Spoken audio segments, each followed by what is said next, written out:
How to create Telegram premium emoji. So if you want to create Telegram premium emoji, then first you need to open up your Telegram application.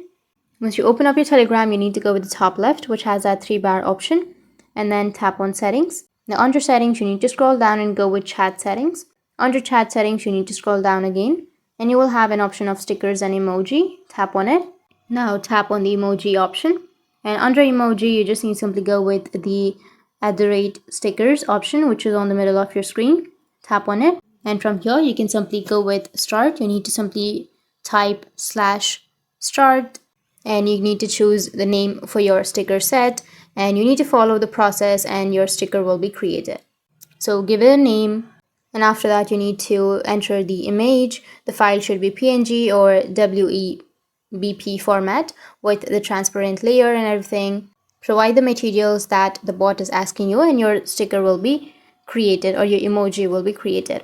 So that's how you can create Telegram premium emojis. And if you have any questions, feel free to comment below. Thanks for watching.